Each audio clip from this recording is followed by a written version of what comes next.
Praise the Lord. நாள் 4 தியான பகுதி ஆதியாகமம் 7ஆம் அதிகாரம் மற்றும் 8ஆம் அதிகாரம். 7ஆம் அதிகாரத்தை நாம் வாசிப்போமானால் அதில் கடந்த அதிகாரத்தில் நோவாவிடத்தில் கர்த்தர் பேசின வார்த்தையின்படி இந்த அதிகாரத்தில் ஜலப்பிரளயம் பூமியில் உண்டாகிறது.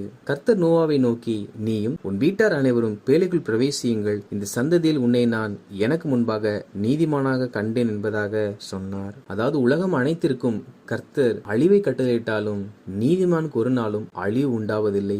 நீதிமானை கர்த்தர் பாதுகாக்கிறார். எனவே கர்த்தருடைய ஜனங்களாகிய நாம் செய்கிற எல்லாவற்றிலும் நீதிமான்களாய் காணப்பட வேண்டியது மிக அவசியம். நீதிமான்களுக்கு கர்த்தர் பாதுகாவலராய் இருக்கிறார். மேலும் கர்த்தர் நோவாவிடத்தில் பேழைக்குள் எல்லா விலங்குகளும் பறவைகளும் ஜோடு ஜோடாக சேர்த்து வைக்கும்படிக்கும் கர்த்தர் கட்டளையிடுகிறார். நோவா கர்த்தர் தனக்கு கட்டளையிட்டபடி எல்லாம் செய்தான் என்பதாக சொல்லப்பட்டிருக்கிறது. கர்த்தர் சொல்லுகிற வார்த்தையின்படி நாம் செய்வோமானால் கர்த்தர் நிச்சயமாய் நம்மேல் அதிகமாய் பிரியப்படுவார். எப்பொழுதும் சொல் பேச்சு கேட்கிற பிள்ளைகள் மேல் பெற்றோர் அதிக பிரியம் வைப்பதை போல கர்த்தர் சொல்லுகிற ஒவ்வொரு வார்த்தைகளையும் நாம் கேட்டு நாம் அவைகளின்படி செயல்படும் பொழுது தேவன் நம்மேல் அதிக பிரியமாய் இருப்பார். நோவாவோ தனக்கு தேவன் சொன்ன எல்லாவற்றையும் செய்து முடித்தார். நோவாவுடைய 600வது வயதில் ஜன பிரளயமானது பூமியின் மேல் வந்தது. அதற்கு தப்பும்படிக்கு நோவாவும் அவன் மனைவியும் நோவாவின் பிள்ளைகளும் அவர்கள் மனைவிகளும் பேழைக்குள்ளே பிரவேசித்தார்கள். அதாவது இதில் நோவா மாத்திரமல்ல, நோவாவுடைய குடும்பமும் பேழைக்குள் பிரவேசிப்பதை நம்மால் வாசிக்க முடியும். நாம் ரட்சிக்கப்பட்டிருக்கிறோம், இயேசுவை அறிந்து கொண்டிருக்கிறோம். ஆனால் இன்று கர்த்தருடைய வருகை இருக்கும் என்றால் நம்முடைய குடும்பத்தின் நிலை என்ன என்பதை நாம் யோசித்து பார்க்க வேண்டும். நாம் ரட்சிக்கப்பட்டிருக்கிறோம், அதோடு நாம் நிறுத்திக் கொள்ளாமல் நம் குடும்பத்தில் இருக்கிற ஒவ்வொரு நபரும் ரட்சிக்கப்பட்டு சபையாகிய பேழைக்குள் உட்பிரவேசிக்கும்படிக்காக நாம் அவர்களுக்காக ஜெபிக்க வேண்டும். அவர்களுக்கு சுவிசேஷத்தை அறிவிக்க வேண்டும். அவர்கள் நம்முடைய சொல்லை கேளாதவர்களாய் இருப்பார்கள் என்றால் அவர்களுக்காக நாம் போராடி ஜெபிக்க வேண்டும். நாம் ரட்சிக்கப்பட்டு பல வருடம் ஆகியும் இன்னும் நம் குடும்பத்தில் உள்ளவர்கள் ரட்சிக்கப்படவில்லை என்றால் நாம் அவர்கள் ரட்சிப்பை குறித்து யோசிக்காதவர்களாய் இருக்கிறோம் என்பது அதன் அர்த்தமாகும். நாம் மாத்திரமல்ல, நம் குடும்பத்தில் இருக்கிற ஒவ்வொரு நபர்களும் ரட்சிக்கப்பட்டு சபையாகிய பேழைக்குள் உட்பிரவேசிக்க வேண்டும். அந்த ஜலப்பிரளயம் எப்படி உண்டானது என்றால், மகா ஆழத்தின் ஊற்று கண்கள் எல்லாம் பிளந்ததாம், வானத்தின் மதகுகளும் திற உண்டதாம். அதாவது பூமியில் இருக்கிற எல்லா ஊற்றுகளிலும் இருந்து பெரிய பெரிய ஊற்றுகளில் இருந்து தண்ணீர் புறப்பட்டதாம். அப்படி என்றால் பூமியின் கீழ் கர்த்தர் ஊற்றை மறைத்து வைத்திருக்கிறார். அவைகளிலிருந்து தண்ணீர் சுரந்து அவைகள் கடல் நீர் மட்டத்தை மேலே எழுப்ப ஆரம்பித்தது.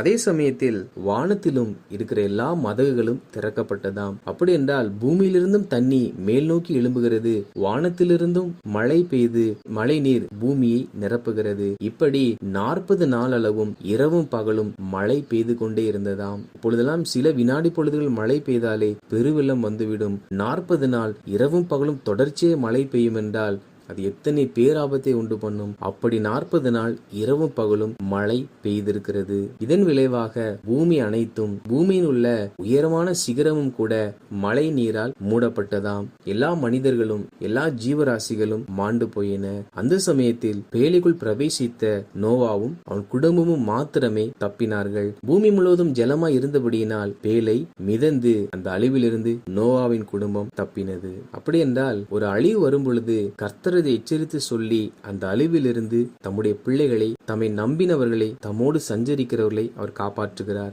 அப்படி என்றால் சில தீமையிலிருந்து நான் தப்பும் பொழுது இந்த தீமை வந்தது என்று நாம் அதை நினைத்து நாம் புலம்பாமல் அந்த தீமையிலிருந்து கர்த்தர் நம்மை தப்புவித்தார் என்று சொல்லி அவர் நம்மை தப்புவித்ததை நினைத்துதான் நாம் ஆண்டவருக்கு நன்றி சொல்ல வேண்டும். 8ஆம் அதிகாரத்தை நாம் வாசிப்போமானால் அதில் தேவன் நோவாவையும் அவருடனே பேழையில் இருந்த சகல காட்டு மிருகங்களையும் சகல நாட்டு மிருகங்களையும் நினைத்தருளினார். தேவன் பூமியின் மேல் காற்றை வீச பண்ணினார். அப்பொழுது ஜலம் அமர்ந்தது. ஆழத்தின் ஊற்று கண்களும் வானத்தின் மதகுகளும் அடைப்பட்டன. வானத்து மழையும் நின்று போயிற்று.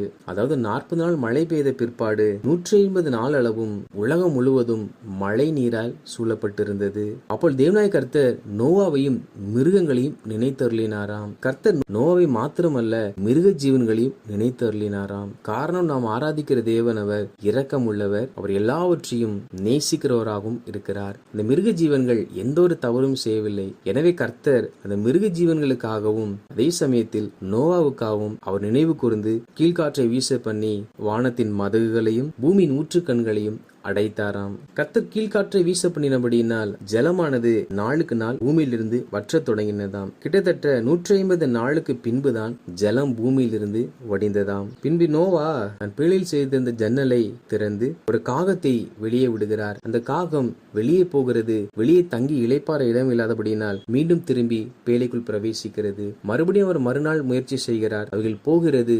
மறுபடியும் இடம் இல்லாதபடியினால் திரும்பி வருகிறது. மறுபடியும் அவர் ஒரு புறாவை அனுப்புகிறார். அந்த புறாவும் வெளியே சென்று சுற்றி பார்த்து எங்கும் இளைப்பாற இடமில்லாதபடியினால் மறுபடியும் பேழைக்குள் பிரவேசிக்கிறது. இன்னும் சில நாட்கள் பொறுத்து நோவா மறுபடியும் புறாவை வெளியே விடுகிறார். அது ஒரு ஒலிவ மரத்தின் இலையை கொத்தி கொண்டு வந்ததை நோவா பார்த்திருக்கிறார். அப்படி என்றால் ஜலம் வற்றி இருக்கிறது, ஆனால் இன்னும் மீதியான ஜலம் இருக்கிறது என்பதையும் அவர் அறிந்து கொண்டார். மேலும் 7 நாட்களுக்கு பின்பு மறுபடியும் அவர் புறாவை வெளியே அனுப்புகிறார். ஆனால் அந்த சமயத்தில் புறா திரும்பி வரவில்லை. காரணம் என்னவென்றால் ஜலம் வற்றினபடியினால் அது தங்கி இருப்பதற்கான இடம் இருந்தபடியினால் அதை மீண்டும் வராமல் போயிற்று. இதில் பேழை என்பது சபையை குறிக்கிறது. இதில் 2 பறவைகள் நம்மால் பார்க்க முடியும். ஒன்று காகம், இன்னொன்று புறா.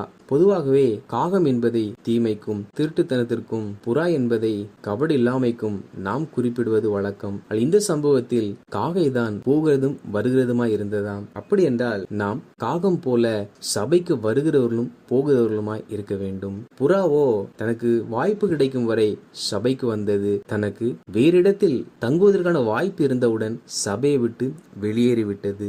இதனால் நாம் புரிந்து கொள்ளுகிற காரியம் என்னவென்றால், நம் காகத்தை போல சபைக்கு வருகிறவர்களாக காணப்பட வேண்டுமல்லாமல் சபையை விட்டு நீங்கி போகிறவர்களாக காணப்படக்கூடாது. பின்பு பூமியிலிருந்த ஜலமெல்லாம் வற்றி பூமி காய்ந்து போயிற்று. அப்பொழுது கர்த்தர் நோவாவோடு, நீயும் உன்னோடு உன் மனைவியும் உன் குமாரரும் உன் குமாரின் மனைவிகளும் வேலையை விட்டு புறப்படுங்கள் என்பதாக சொல்லுகிறார். அந்த வார்த்தையின்படி அவர்கள் வெளியே வருகிறார்கள். ஜலம் முற்றிலும் வற்றி பூமி காய்ந்து போகும் நாள் வரைக்கும் கர்த்தர் நோவாவுக்கு எந்த ஒரு வார்த்தைகளும் சொல்லவில்லை. ஆனால் ஜலம் வற்றி பூமியும் காய்ந்தவுடன் கர்த்தர் நோவாவோடு பேசி புறப்படுங்கள் என்பதாக சொல்லுகிறார். கர்த்தருடைய ஜனங்களாகிய நாம் தேவன் சொல்லுகிற வார்த்தைகளை கவனித்து நம்முடைய வாழ்க்கையில் செயல்பட வேண்டும். கர்த்தர் ஞானம் கொடுத்திருக்கிறார் என்று சொல்லி நாம் கர்த்தரிடத்தில் ஆலோசனை கேட்காமல் நாம அவைகளாவது செய்வோம் என்றால் நாம் இக்கட்டில் போய் நிற்க நேரிடும். எனவே ஒவ்வொரு காரியத்தையும் நாம் கர்த்தரிடத்தில் தெளிவாய் கேட்டு கர்த்தர் சொல்லுகிற ஆலோசனையின்படி நாம் நடக்க வேண்டும். காரணம் என்னவென்றால், கர்த்தர் சொல்லுகிற ஆலோசனையின்படி நடப்போம் என்றால் நாம் எந்த ஒரு பாதிப்பிலும் சிக்க முடியாது. இங்கே நோவா தானாக மழை நின்று விட்டது என்று சொல்லி வெளியே வந்திருப்பார் என்றால் அவர் சேரிலும் சகதியிலும் இருந்திருக்க கூடும். ஆனால் தேவனாய கர்த்தர் பூமியில் தண்ணி வற்றி போயிட்டு என்றவுடன் நோவாவிடத்தில் பேசவில்லை. பூமி காய்ந்து போன பிற்பாடுதான் பேச சொல்லுகிறார். அப்பொழுதுதான் காய்ந்து போன தரையில் மனிதர்களால் வாசம் பண்ண முடியும். கர்த்தர் சரியான நேரத்தில் சரியான காலத்தில் சரியாய் நம்மோடு பேசுகிற நல்ல தேவனாய் இருக்கிறார். எனவே நாம் கர்த்தருடைய சத்தத்தை கேட்டுதான் செயல்பட வேண்டும்.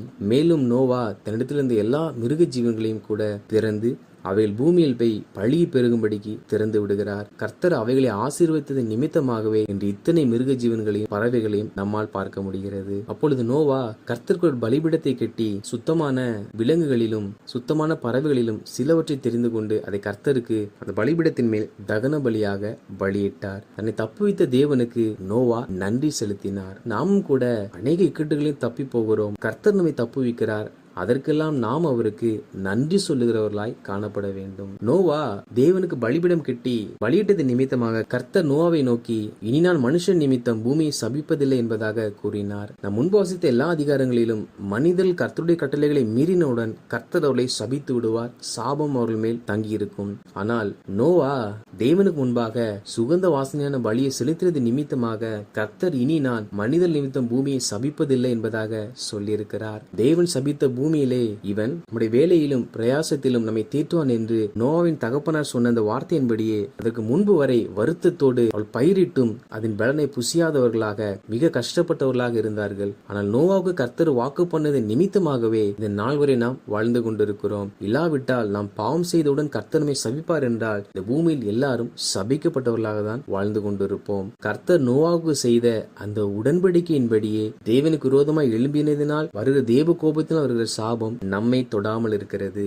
மேலும் கர்த்தர் சிறு வயது முதல் மனிதனுடைய இருதயத்தின் நினைவுகள் எல்லாம் பொல்லாததா இருக்கிறது என்பதாக சொல்லியிருக்கிறார். அதாவது யாரும் திடீரென்று துன்மார்க்கனாய் மாறுவதில்லை. சிறு வயது முதல் அவர்களுக்குள் கீழ்ப்படியாமை, களவு, பொய் சொல்லுதல், கோபங்கள், எரிச்சல்கள் எல்லாம் அவர்கள் வளர வளர அவர்களுக்குள் வளர்ந்து கொண்டே இருக்கிறது. சிறு வயது முதல் அவர்களுக்குள் உருவாக்கப்படுகிற அந்த காரியங்களை பெற்றோர்கள் அறிந்து அவர்கள் தங்கள் பிள்ளைகளை சரியான பாதையில் நடத்தினால் அவைகள் மாறிவிடும். பெற்றோர்களோ அவைகளை கண்டுகொள்ளாமல் விடுவார்கள் என்றால் அவர்கள் பிள்ளைகள் வளர வளர அவர்களுக்குள் இருக்கிற அவருடைய சுபாவங்களும் பாவங்களும் அடிமைத்தனங்களும் வளர ஆரம்பிக்கும். இதன் விளைவுதான் அவர்கள் பிற்காலத்தில் பொல்லாதவர்களும் துன்மார்க்கருமாய் மாறிவிடுகிறார்கள். கர்த்தருடைய ஜனங்களாகிய நாம் நம் பிள்ளைகள் சிறுவயது முதல் கொண்டு எப்படி வளர்கிறார்கள் என்பதை நாம் மிக கண்ணும் கருத்தாக கவனித்து எந்த ஒரு பாவங்களும் அவர்களுக்குள் வளராதபடிக்கு நாம் கர்த்தருடைய வசனத்திலும் சத்தியத்திலும் ஜெபத்தோடு கூட முயற்சி எடுக்க வேண்டும். எந்த பிள்ளையா இருந்தாலும் அவள் இருதயத்திற்குள்ளாக பொல்லாத காரியங்கள் உருவாக ஆரம்பிக்கும்.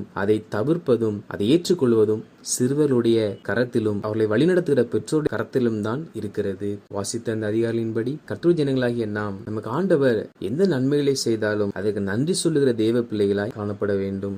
மேலும் நாம் மாத்திரமல்ல, நம் குடும்பம் முழுவதும் ரட்சிக்கப்பட நாம் பிரயாசப்பட வேண்டும். மேலும் நம்முடைய பிள்ளைகள் எப்படி வளர்கிறார்கள் என்பதை கவனித்து வாழ்க்கையை சரிப்படுத்துவதற்கான முயற்சிகளை நாம் எடுத்து அவர்களை கர்த்தருக்குள்ளாக நடத்த வேண்டும்.